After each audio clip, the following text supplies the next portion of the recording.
چلیے آج قرآن کریم پڑھنا سیکھنے کے لیے ایک نیا قاعدہ سمجھتے ہیں، تشدید کا۔ کس کا قاعدہ؟ تشدید کا۔ ایک سکون اور ایک حرکت مل کر تشدید بنتی ہے، ایک سکون اور ایک حرکت مل کر تشدید بنتی ہے۔ جس حرف پر تشدید ہو اس کو مشدد کہتے ہیں، جس حرف پر تشدید ہو اس کو مشدد کہتے ہیں۔ مشدد حرف کو 2 بار پڑھا جاتا ہے۔ مشدد حرف کو کتنی مرتبہ پڑھا جاتا ہے؟ 2 بار۔ جیسے حمزہ با زبر اب، با زبر با، اب با، حمزہ با زیر اب، با زبر با، اب با، حمزہ با پیش اب، با زبر با، اب با، حمزہ با زیر اب، حمزہ با زبر اب، با زیر بی، اب بی۔ یہ ہجے کرنے کا طریقہ ہے، اب روانی سے پڑھنا ہے۔ اب بی،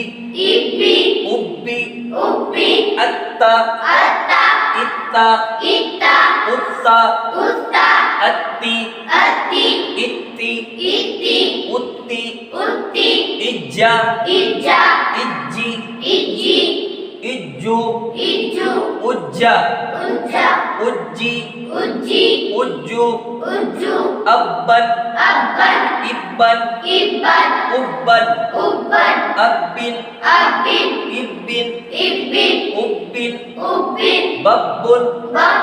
ببن، ببن، ببن۔ یہ تشدید کا پڑھنے کا طریقہ ہے۔ تشدید کے اندر 3 چیزوں کا دھیان رکھنا ہے۔ کتنی چیزوں کا؟ 3۔ ایک تو تشدید کیسے بنتی ہے؟ تو ایک سکون اور ایک حرکت مل کر تشدید بنتی ہے، ایک سکون اور ایک حرکت مل کر تشدید بنتی ہے۔ جس حرف پر تشدید ہو اس کو مشدد کہتے ہیں، جس حرف پر تشدید ہو اس کو مشدد کہتے ہیں۔ مشدد حرف کو 2 بار پڑھا جاتا ہے، مشدد حرف کو 2 بار پڑھا جاتا ہے۔ اب ان حرفوں کے اوپر تشدید ہے تو ان کو کیا کہیں گے؟ مشدد کہیں گے۔ دیکھو حمزہ کے اوپر تشدید نہیں ہے، جو حرف لکھے ہوئے اس کے آگے والے سبھی حمزہ خالی ہے، اس کے آگے جو بھی حرف لکھے ہیں ان کے اوپر تشدید ہے۔ جیسے یہاں پر با لکھا ہوا ہے، ایک با خالی ہو، ایک با کے اوپر تشدید تو با مشدد، با مشدد، جیم مشدد، ہے نا؟ اس طریقے سے یہ سارے حرف لکھے ہوئے، تو جس حرف پر تشدید ہوگی اس کو مشدد بولیں گے، ٹھیک ہے؟ تبن، تبن، تبن، ثم۔ اچھا ایک چیز یہ سمجھنا ہے، میم اور نون کے اوپر اگر تشدید ہوگی تو اس میں گنہ کے ساتھ میں پڑھنا ہے۔ کیسا پڑھنا ہے؟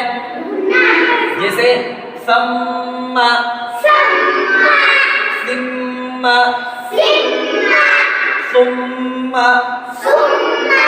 جن، جن،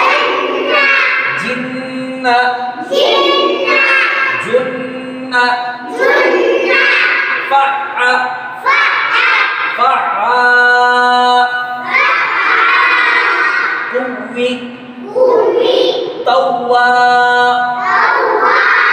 سجی، عد، حظ، حی، علی، ایاک، یظن، ثم، سیرت، عطلت۔ یہ اس کے تشدید کا پڑھنے کا طریقہ ہے۔ اس میں ایک چیز میں دھیان میں رکھنا ہے، ہمیشہ نون اور میم کے اوپر اگر تشدید ہوگی تو اس کو گنہ کے ساتھ میں پڑھنا ہے، ٹھیک ہے؟ کیسا پڑھیں گے نون اور میم کو؟